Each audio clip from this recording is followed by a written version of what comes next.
Hey guys, welcome back to another video. In this video, we're going to be talking about the Bybit card. Yes, you want to spend your crypto and you can do so now using Apple Pay. Bybit card now officially supports Apple Pay. Would I recommend signing up for the Bybit card, and do I think it's actually worth it? I'm going to break down, and some of my viewpoints you might actually be surprised on. So let's get straight into this. Now, what is the Bybit card? Well, first and foremost, you can get yourself signed up for a Bybit card in certain countries.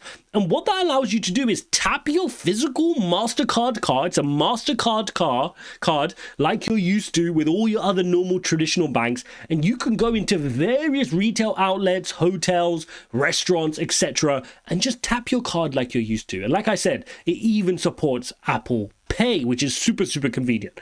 Now, the cool thing about this is it allows you to spend crypto instantly and globally. There's no fees like an Amex fee or anything like that. In fact, you actually get some rewards as well, which I'll show you shortly in the rewards hub.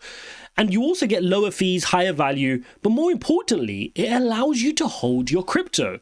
And I think this is the point that people are missing when they're not understanding how these crypto cards work.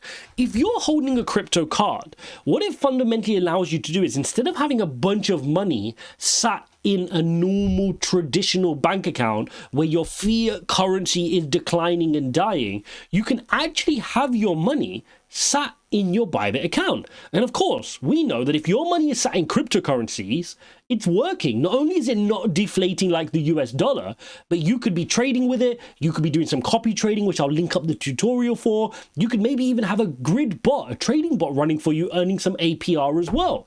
So your money is making money, and then you're using your card to just spend some of that money. Now, of course, my initial reaction whenever I would look into crypto cards was, hang on, this is a bit of a confusion, because for me, it was always that fiat currency was for spending and my crypto was my investments. Why would I want to sell my Bitcoin, right? Imagine I use some of my Bitcoin to buy some vegetables only to then get an alert that Bitcoin jumped up 5-6%, right? It's counterintuitive.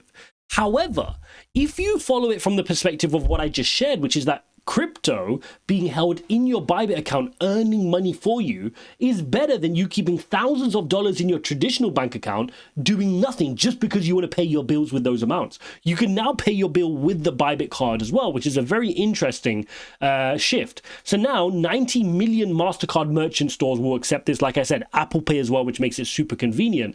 But more importantly, you're going to get rewards, right? Every time you spend, you're getting rewards, which gets unlocked for cash as well.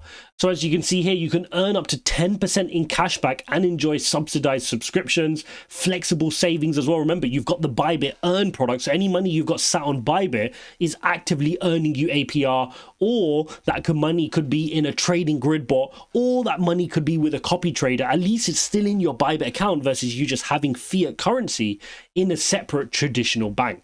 Now, of course, in order to get one, you need to be able to apply, right? Now, lots of people will not meet some of these criteria. First of all, you need to be in a European Economic Area country. You need to be in an EEA country. So, for example, United States, UK are currently not accepted, but maybe by the time you're watching this video, Bybit have figured something out. But for now, let's say you're in a European country, you can go ahead. You would have to do your KYC. Remember, guys, now again, many people are not going to want to do their KYC, but you got to do your KYC.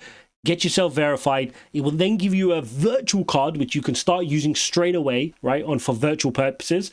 But also then you'll get a physical card, which you can then use for your purchases in the physical world as well. So definitely check it out, guys. If you're in a country where, you know, you do fulfill the criteria on this, definitely check it out and give it a try. I mean, the rewards there, the fact that you're able to keep your crypto in one place. I know a lot of people earning crypto as well. So if you're somebody that's earning money through crypto, where you're charging customers through crypto, then a great way for you to spend that money as well. So definitely get it checked out. Link will be in the description to Bybit card. Now, a lot of people are asking, how does this work? Well, you can choose which currency you want to pay in. So you can choose, do you want to pay from the Bitcoin part of your money? So you need to make sure that in your account, when you go into your assets, that you've got money in your funding account. When you come into your funding account, you'll be using money from your funding account. And you can choose, once you've got your card set up, Do you want to pay in Bitcoin by default? Do you want to pay with your Ethereum balance?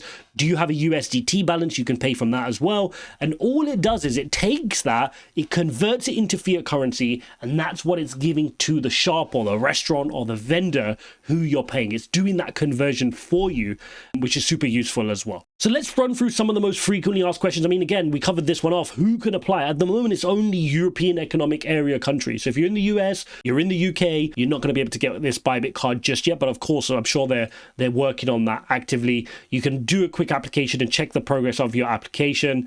What are the fees involved? Foreign exchange fee, 0.5%. Crypto conversion is 0.9%. So you do take these into account, guys, all right? Like lots of people just act like there's no fees here.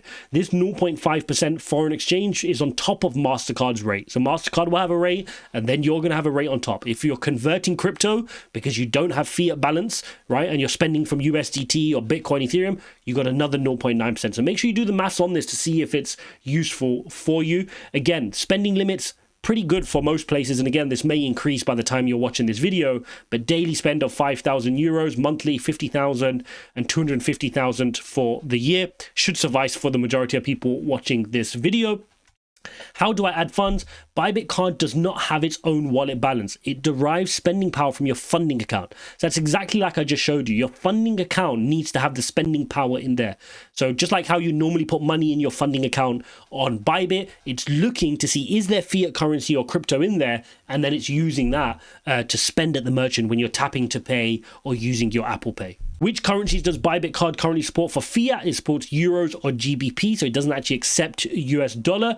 And for crypto, Bitcoin, ETH, XRP, USDT, and USDC. Those are the current cryptocurrencies. But again, I'm sure they're working on more by the time you've watched this video. Now, the other cool thing, just like a traditional bank, is you can jump into your Bybit account then and then see how much you've been spending, right? You can track your expenditure. You can see all the different transactions through your Bybit account, which is super useful. You don't have to log into a separate bank account. You've got it all here. All your spending history will be on this page as well for you to check. You can also manage all the other little bits and pieces which you're used to with a traditional card as well. You can view the number online, so you can see your card number and use it for online purchases.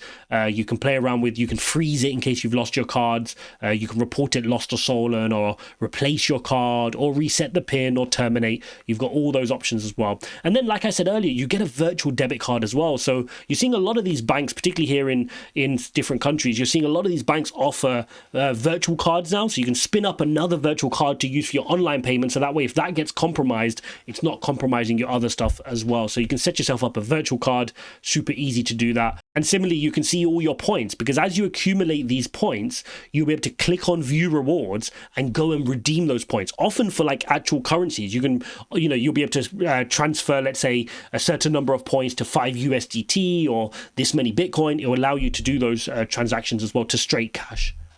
Also, guys, when you come to this section here, you'll be able to select your payment crypto asset, because it will show you what is your spending power. So based again on what's in your funding account, it would tell you that the USDT you hold is approximately worth 23.11 euros, which is your spending power. Again, it will take into account those fees, which we spoke about as well. So you can choose if you want to use that as your payment crypto asset.